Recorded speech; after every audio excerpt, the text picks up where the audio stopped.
So hi, welcome to End Credit Reviews. This is Tyler from End Credit Reviews. And Stephen Lawson from The Big Steve. Yes, now when it comes to Hollywood movies, there are typically safety precautions that are taken, but no matter how much safety precautions there are, accidents are bound to happen.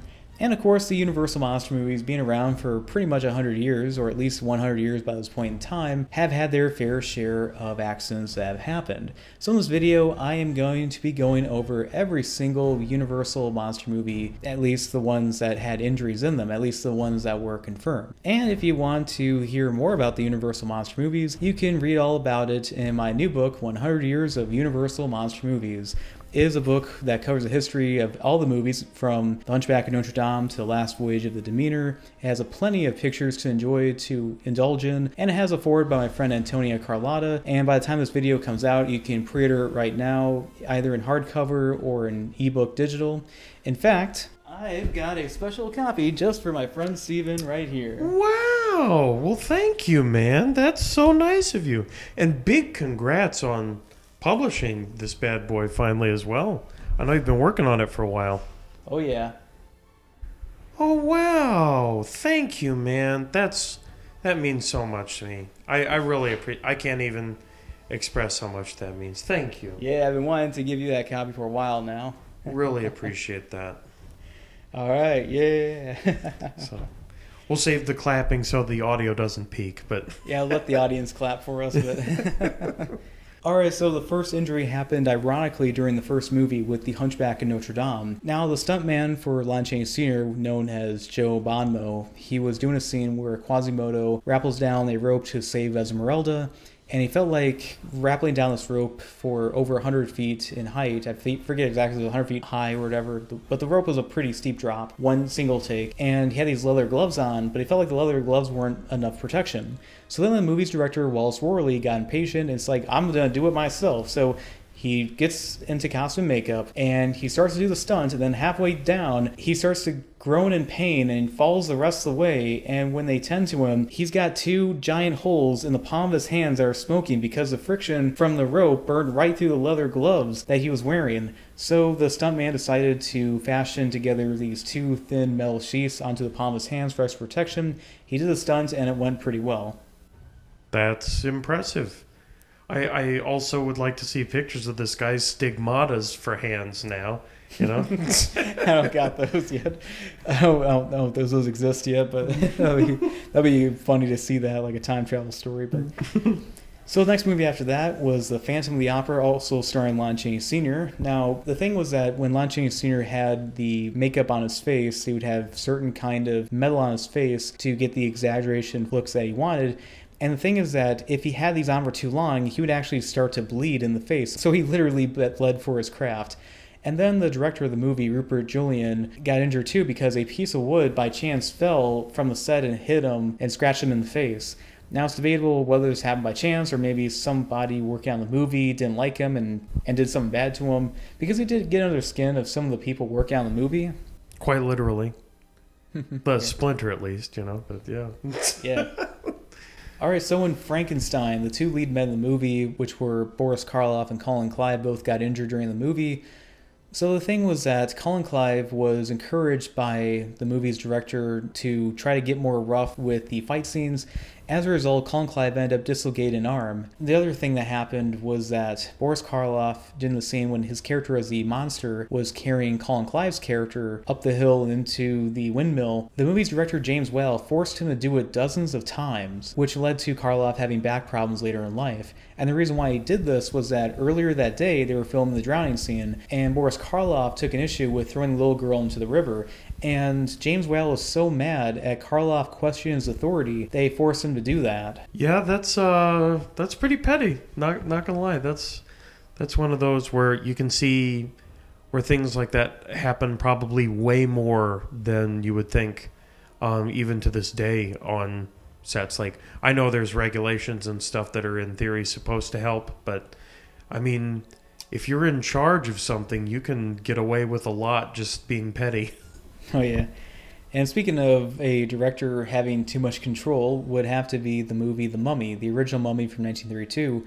Now, the movie's director was someone who was a highly celebrated cinematographer named Karl Freund, and he was arguably the other director on Dracula, and he directed this movie. However, the typical workday would be a 12-hour workday, but they would go on for like six, way past that. And then it got to Zita Johann, where she was playing the lead actress of that movie. During the scene when her and Karloff were playing their characters, and Imhotep was trying to show what they look like in a past life in that mini pool of theirs, she passed out and almost fell into the mini pool. Yeah, that's about all I've got to say for that one. But so in The Invisible Man from 1933, they were filming the movie during the summer of 1933, and inside those sound stages, it got the hot studio lights, and this is before air conditioning was really a thing. And how they got the invisibility was that they would have someone in black velvet be processed out, and they would have this like black helmet on to match with the black velvet outfit they had on. But the problem was that it really cut off the air circulation a lot, and it was so hot in there that at least one stuntman ended up passing out from a lack of oxygen. oh man, that sounds pretty intense. I was wondering if you were either going to say that or like some of the fabric may have caught fire from how hot the lights were. Oh, no. I could definitely see something like that happening.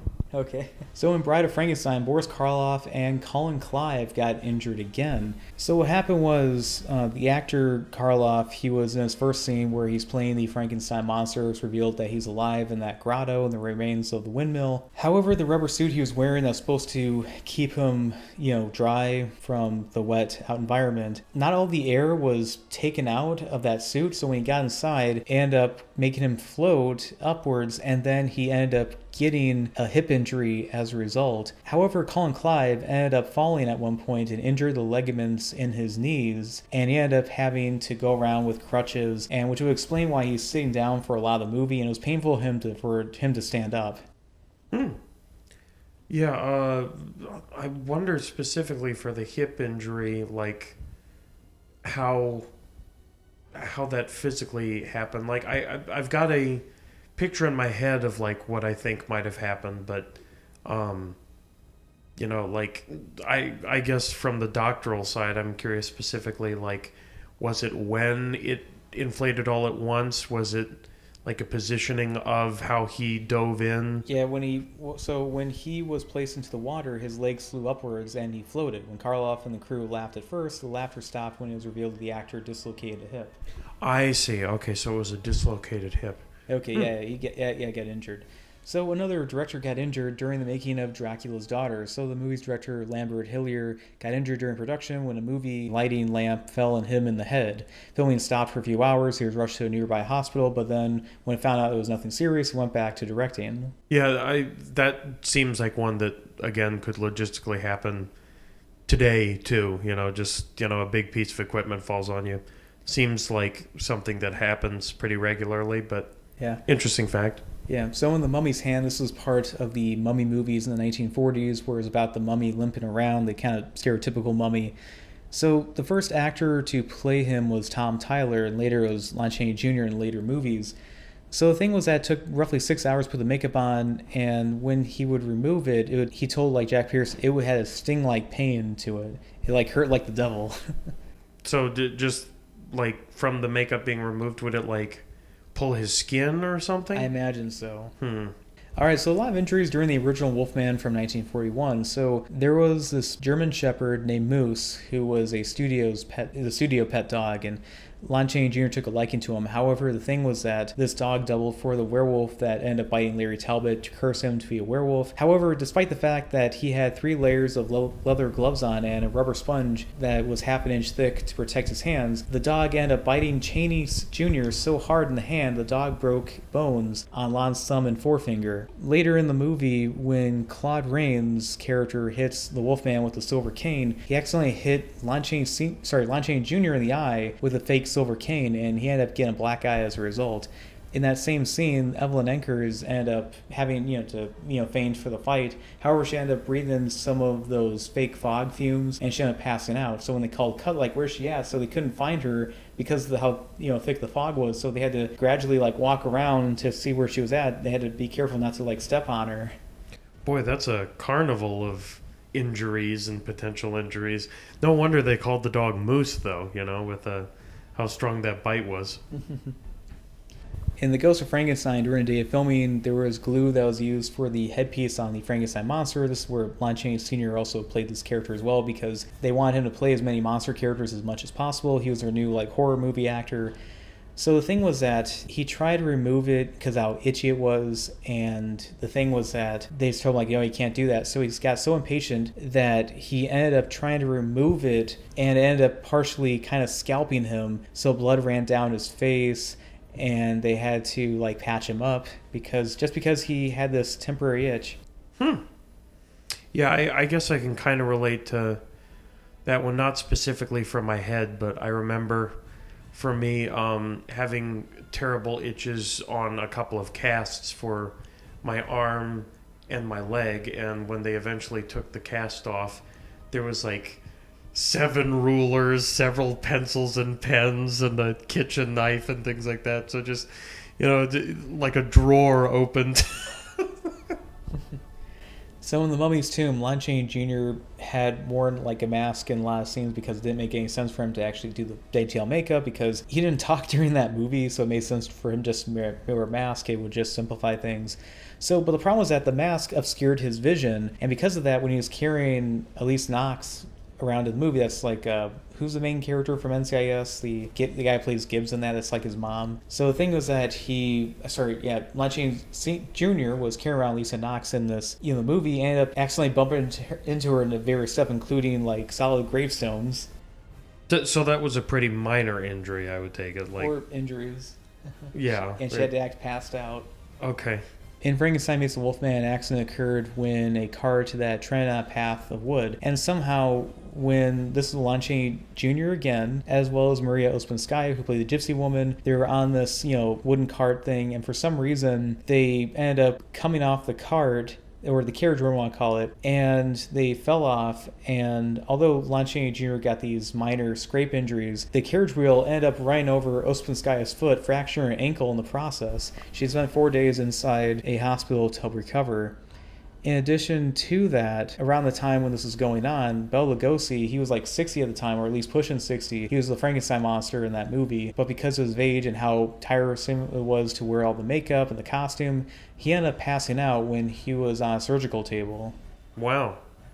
Yeah, that one's pretty interesting. This is also making me wonder, I haven't actually ever investigated, but do you happen to know when stunt doubles started being a thing? Actually, I believe it was early in the days of Hollywood. By the 1940s, at least, they did have stunt doubles. Mm-hmm.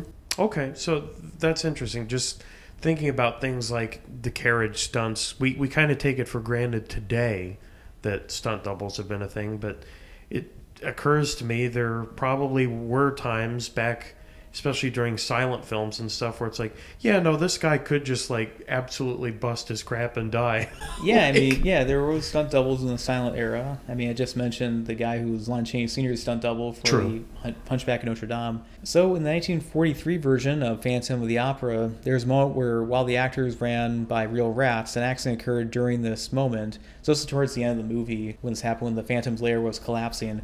During the first half of March, when they filmed that scene for the climax, debris was falling down. It was reported that both Susanna Foster and Nelson Eddy had received scratches and bruises as a result of a fall that they took when they're trying to run away from the lair getting destroyed. Now, the thing was that while holding on to her co-star's hand, she slipped and took Eddie down with her. As a result, they were hit by the set beams and plaster, which were part of the debris falling down. What type of injuries did they get? Just cuts or bruising? Just basic injury stuff. Yeah. Is that what the doctor would say? You've just got basic injury stuff?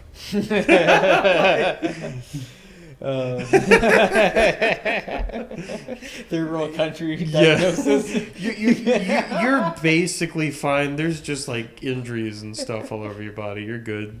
1950s doctors, just smoke this cigarette and have your baby drink 7-Up. You'll be fine. Just rub Crisco oil on yourself and stay out in the sun for 8 hours. You'll be fine. Yeah, remember that meme I showed you with the Frankenstein monster smoking a cigar or whatever it was? And it says, doctors, trust us in the science. Also, doctors in the 1950s, smoke good. Yep. So in Son of Dracula, during production, Lon Chaney Jr. got so drunk that he ended up picking a vase and smashed it behind the director's head. Picking up a vase, you said? Yeah. Oh, okay. It's a shame it wasn't on, but you know. The vase is hot. Yeah. Imagine it would be on. It'd be like an explosion or something. Hey, director. Yeah. Play the character from Dexter. Surprise. Surprise. Yeah. So during the making of The Mummy's Ghost, Lon Chaney Jr. again, so there was a moment where Lon Chaney Jr.'s character as the mummy Karis, he ends up choking out the character that Frank Reacher was playing, but he ended up choking him too hard to the point where the actor almost passed out. However, another worse injury happened. So the museum scene was used with fake glass, well, typically with fake glass, but the problem was that it was not installed, and the director wanted to do it. However, Lon Chaney Jr. didn't want to wait around and decided, I'm just going to break the real glass. I don't care what happens. So they did that scene, but the problem was that the actor Oscar Oshie, so he grabbed him and crashed his head right against the glass. And if you look closely in that movie, you can see Lon Chaney Jr. had some cuts on him too because the glass got on him. And then on top of that, you can see a shot of the boom mic in that shot too. You know, I'm detecting from this list that there should just be it like the Wilhelm scream is a thing. I think injury should just be referred to as a Lon Chaney Jr. or like a Channing Jr. Lon Chaney Jr. Just sort of. You almost like said Channing. Oh yeah, like Channing Tatum. He almost was in the Universal Monster movies as Van Helsing when the Dark Universe was gonna be a thing. True. Yeah, he's just gonna do a magic Mike dance off against Dracula, you know. Yeah, I mean, I think this video could be like the drunken adventures of Lon Chaney Jr. Can you imagine with the Channing Tatum Van Helsing that like the friar that would be with him would be Matthew McConaughey just going, all right. Or maybe they do a gender swap version because you know how they do stuff current year, I guess. True, yeah, if it was made today. Yeah, so anyway, so in House of Frankenstein, so the thing was that vapor was used to double for steam coming out when they were trying to thaw out the Frankenstein monster. This time he was played by Glenn Strange. And they had a panic button in case he was starting to suffocate or anything was going wrong. And thus something started to go wrong and he started pushing the button. And for some reason, no one was noticing him pushing the button. The light was going off. He said, that thing must have been going off like 4th of July. I kept pressing the thing, but I kept suffocating. No one noticed. It wasn't until later that finally someone noticed. So then Jerry Carroll Naish, who played the Hunchback character Daniel, there's one where Glenn Strange throws him through a window, and at the other side there's supposed to be this like mattress, whatever you want to call it. And however, the problem is that he got overshot and landed on the hard concrete, hard ground next to the mattress. What a carnival of errors that is. They're just trying to kill the poor guy. Oh, wait, there's more. Oh, no.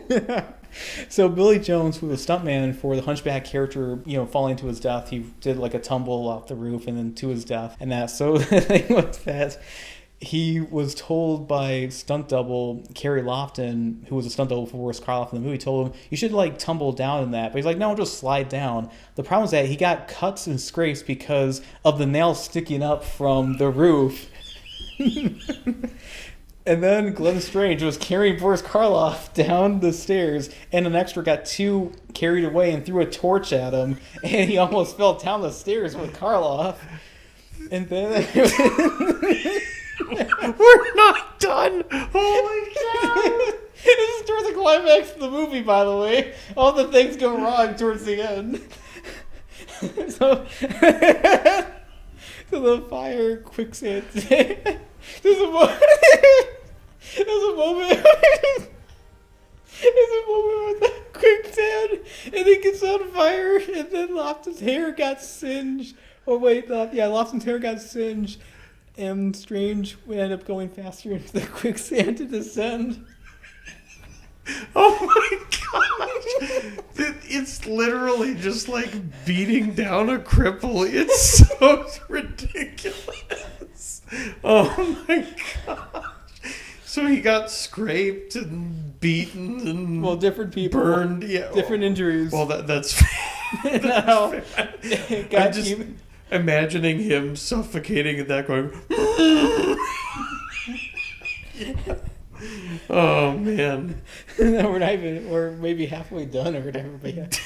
All right, so in Abbott and Costello Meet Frankenstein, so Lauren Albert's stunt double named Helen Thurston was swung towards a fake movie glass, aka candy glass, on wires that happened when Strange was picking up and throwing her. The problem was that the wires swung back and knocked over Strange, caused him to fall and fracturing his ankle. This is why, in part of the movie, Lon Chaney Jr. actually played the Frankenstein monster in the climax of Frankenstein Meets the Wolfman. Also, Thurston got some candy glass in her eyes as a result when they managed to successfully throw her through the candy glass. And after she recovered from that, she got a raise because of that. However, the most iconic mess up in that movie happened when Lou Costello was standing at a certain spot at this doorway when they're trying to get away from the Frankenstein monster. He was supposed to stand in one spot, and Costello's like, no, I refuse to stand in my spot. I'm supposed to be. I want to stand right here. And Glenn Strange, as the Frankenstein monster, punches fist right through the door, and that's supposed to go in between the two actors. But he accidentally ended up punching Costello in the face, and it was so funny. It ended up in the final movie because it was such a hilarious mess up that it made it funnier than what they were planning on doing. That's pretty great. I also would like to point out the little. Funny bit that there was not a glass ceiling, but there was a glass wall for her to break through.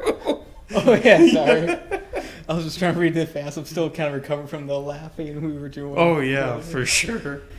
Yeah, and then there was a moment where Glenn Strange and Bela Lugosi are going through that revolving door, wall, whatever you want to call it. Mm-hmm. And the thing was that his headpiece kept colliding with the top area, and they had to resolve it. I see.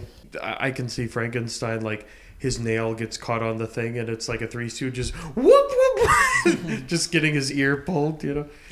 In Creature from the Black Lagoon, there was a fight scene between Bernie Gozer, Huey Hurst, with Ben Chapman playing the Gillman during the land scenes, and they're supposed to fight with like a machete, supposed to be like a choreographed fight. But the problem was that he ended up messed up the choreography and ended up hitting Ben Chapman in the head with the fake machete.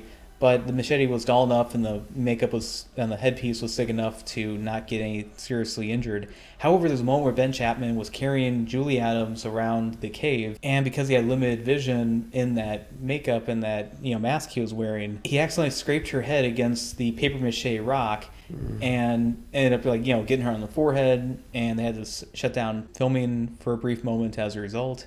That's not too bad. I'm just waiting for the one where it's like, yeah, and he accidentally put her in a wood chipper, But yeah, no, that seems plausible. Lots of makeup mistakes and things like that. I still can't get over the hunchback just the House of Frankenstein injury. Yeah, the getting the dog snot beaten out of him. Yeah. These are different people that's happening. Okay, yeah. That would be even more hilarious. And the hunchback guy, landed on the hard ground. Just imagine like just the hunchback getting all those injuries and the reoccurring joke. Yeah. His time on set is just Saw, like. But yeah, anyways. In Revenge of the Creature, so the guy who played the Gillman for the land scenes was Tom Hensley, and there's a scene where the Gillman's getting rowdy, and their security guys are coming and try to put him down to try to get control of him. But the problem was that because they didn't have fight choreography at the time, or at least for that movie they didn't have any legitimate fight choreography, they were being too rough with him. So he was like, the hell with this, and so he grabbed a guy by the upper arm and thigh, lifted him up, and threw him towards the side of the tank. Then he did something similar to the other guy because they thought they were too rough for the roughhousing. But however, the worst thing happened with him later on. So there's a moment where the creature is trying to make off with the woman of the movie, and also there's other guy who goes after them. They jump into this water. However, they get into the water, and there was a riptide that comes in, and while the two actors that are not in special costume makeup are able to swim away fine, the problem is that the extra weight he had in his creature costume prevented him from really floating or swimming towards shore properly. And he tried to yell as much to get people's attention, but there's really nothing they could do. So he was almost 100 feet out of shore into the coastline area where he's getting dragged. This is around, the Jacksonville area in Florida when this happened. And yeah, he almost drowned to death, but thankfully there were a few young men who lived nearby who happened to be seeing it, and they saw he was in trouble, and they got on their speedboat, and they rescued him. Well, that's very fortunate. It's very fortunate. I almost drowned once myself, so I know how terrifying that is. Oh man, when did this happen? This was probably back in junior high school for me. I was at a pool, and it was thanks to my own idiocy, big surprise, but I did a belly flop from like 15 feet in the air off a diving board, and it just pushed all the air out of my chest, and my arms and legs were numb. So I was like, help. But fortunately, my dad was with me and is a lifeguard, so he just dived in and got me out. But that was terrifying. Oh yeah, hopefully you didn't get aquaphobia from that. I think that Winona Ryder has that. She almost drowned when she was a kid. Yeah, no, for me, definitely not. Okay. So, during the making of Dracula from 1979, there was this huge bat they used in certain shots, like a real bat that flew around. And you know what the name of this bat was? What's that? Mr. Balls. Stop. Mr. Balls. However, he got loose at one point. He's hanging from a tree during a day scene, and the keeper was trying to get him down. And her name was Cherry, at least that's what her name was by the crew. So he was trying to get this bat down from a tree. She ended up falling down, broke both of her ankles and her vertebrae, and she ended up having to go to the hospital to recover. But she was asking, is the bat okay? Those balls popped her cherry, that's all I could say. Thinking about those balls was kind of like a Novocaine for her. Yeah, for real. Alright, so...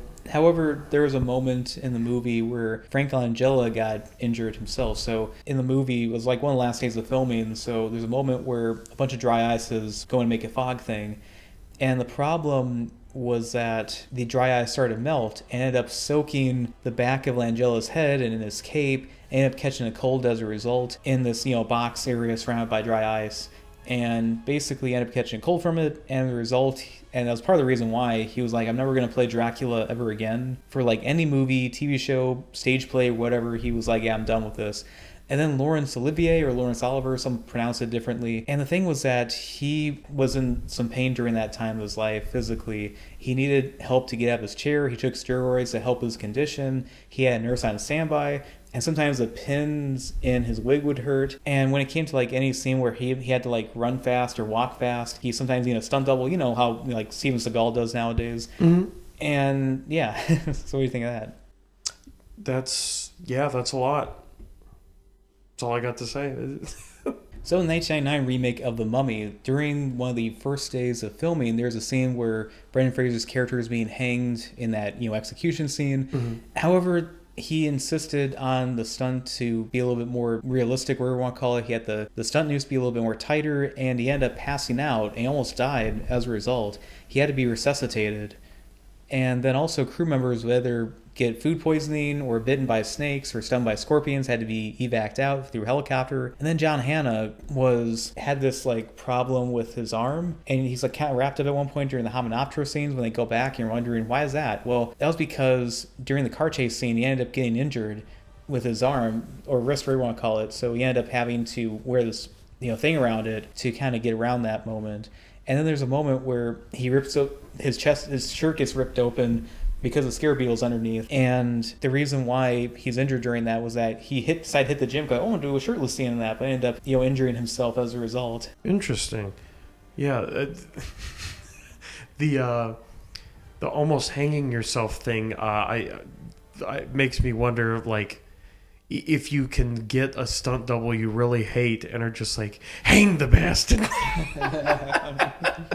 But yeah, no, I'm glad to hear he made it out of that. But it wouldn't be the last of Fraser getting injured during these movies, because in The Mummy Returns, Fraser had a few injuries, including a broken rib and had a back injury involving a back disc. How did he injure his rib? That I do not know, but I just heard that those were the injuries that he received during that movie. I see. However, the one movie that has the record for most injuries happening during it is Van Helsing. So the thing was that during the scene where the vampire brides are attacking, you had hundreds of extras who were local in that, and some of them were actually homeless. So Hugh Jackman accidentally would run into these people, and one of them was like a middle-aged woman he accidentally hit with his gas-powered crossbow by dramatically turning around. Or one time he kneed an elderly man in the head when he was flying in the air on wires, and he felt sorry about him. He tried to personally apologize to all of them, and he said that if you cut together all the outtakes of me taking out the villagers who I'm supposed to be protecting, I'll become the most dislikable hero in movie history. Old men, women, I literally run into them. Yeah, he's just going to town on like an elder care center, just wailing on them. Older care center, don't you mean Congress? Yes, actually I do. The Senate. I should have amended my statement. As they would say. No pun intended? Yeah. Also during that same scene, there was a stuntman for Hugh Jackman who was thrown leg first into a cart and broke his leg. Guess he's fortunate he wasn't thrown head first, because then he may not be here. There was a moment where an actor playing one of the Dorgi, the henchmen that Dracula has, he was supposed to fall right into the vat of chemicals, but ended up falling like stomach first on the ledge of the chemicals, and they decided to keep that injury and that accident into the movie. There's a moment in the movie where Will Kemp's character, who plays Vulcan Valerius in that movie, he's laying down in the back, and they shot that at Griffith Park. And it wasn't until later they realized he had a bunch of spider bites on his back, because I guess when he was laying down, there was a bunch of spiders in that area. Whoa. There's a moment where the Frankenstein monster jumps through the window to save Princess Anna from Alara, the Dracula bride, the last one that survives. However, when the stuntman jumped right through the window, he partially missed the safety mat and he hit his head right on the hard ground and he knocked himself out. In fact, this is actually in the movie. If you watch the scene, the stuntman knocked himself out. And then the actors playing the Dorgi kept catching on fire because their clothes were highly flammable, and fire extinguishers had to put them out at times. And sometimes in some shots, you can kind of see the fire extinguishers towards the edge of the camera. And Kate Beckinsale got the worst. So according to her, she said, "I have 3 hickeys under my legs and armpits from the ropes and wires. I have cuts, bruises, whiplash, and a Charlie horse. Hell, even my hair caught on fire." Well, she is a hot mama, that's all I can say. So during the making of The Mummy, Tomb of the Dragon Emperor, there was a stunt involving Luke Force's character. He jumped down several steps on a flight of stairs and fatigued some ligaments in his knee. He had to take 3 weeks off to recover from his injury. And although Brendan Fraser didn't get injured during the making of The Mummy, Tomb of the Dragon Emperor, he had to be put together with tape and ice because of how injured his body was with the other injuries from the previous movies. By that point in his life, his health was sort of declining by that point, and he had to go through that ice therapy as a result. Wow, so he really did take a beating. Interesting. I didn't know that about him. That was an interview with GQ back a few years ago, at least. So, in the 2010 remake of The Wolfman, during a take, Benicio del Toro got overly zealous as the Wolfman fighting his the father character, also as a werewolf in the climax of that movie. He accidentally bit him with the fake werewolf teeth, but it was only a minor injury, and they kept on going. Well, that doesn't sound that bad then, but... So, Dracula Untold. So, during the moment in which they're running through this forest and the Turks, or at least the elite Turk warriors, are going after them, because it was raining out and it was so muddy in that, Sarah Gadon ended up wiping out a few times. She was running through the forest really fast, and there was mud, and it was raining, and she ended up falling down and getting some bruises as a result. Luke Evans got a few eye injuries during that movie. They were using rubber swords for the stunt scenes with swords and practicing. I forget if he was practicing a sword fight or if it was during filming. He accidentally got whacked above one of his eyes with the fake movie sword and ended up getting a bruise above one of his eyes. But then another eye injury happened when Evans was looking up the sky for practicing this camera shot setup. Is towards the end of the movie. He was trying to save the sun from the vampires. And then 5 seconds later, a bird flies by and poops right in his eye. Talk about a stink eye. Yeah. That's pretty hilarious. Can't lie. That's less of an injury, more of a, just comedic injury. Timing. There you go. Yeah. Okay. And the final confirmed injury I'm going to talk about came from the 2017 remake of The Mummy. So during the beginning of the movie, during the whole origin story of Amenet, the Sofia Boutella character, so the thing was that during the scene where she's being buried alive, the sarcophagus lid was put on. However, it wasn't angled properly, And as a result, they ended up bopping her really hard in the nose, causing her to gush out blood, giving her a really, bloody nose. And the problem was that she was wrapped up in bandages, so no one could really hear her, especially with their sarcophagus. And just blood kind of like gushed from her nose as a result when they removed the bandages. And they would hear a coming from the bandages. No, that is unfortunate, though. Yeah, she could have suffocated her own blood. She could, yeah. Could have. All right, so those are all the injuries, or at least confirmed injuries, in the Universal Monster movies. Please tell us what you thought were the worst injuries, or maybe tell us any information that maybe we didn't bring up in this video. But anyway, what did you think of those injuries, Steven? Those are interesting little facts I didn't know, and I'm still thinking about the hunchback in the saw trap situation.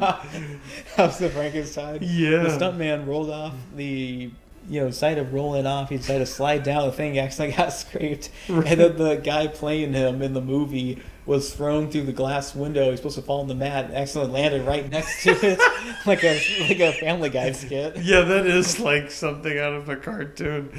But yeah, that is funny. If anyone else has like specific facts about like people that were injured even worse or more comedically, even up to like death or something, I would be interested too. Not that death is too funny, but shoot, there's the Darwin Awards for a reason. So yeah, I think the two scariest injuries were the ones that people almost died with. Like Tom Hensley almost drowned to death in Revenge of the Creature, and Brendan Fraser almost died during the hanging scene in The Mummy. Mm-hmm. That would have really left us hanging, But. Yeah, like that Lifehouse song. Anyway, so this is Tyler from Anchor Reviews. And Steven from _the Big Steve. And we hope you enjoyed this video, and we hope to make a lot more in the future. Please like and subscribe.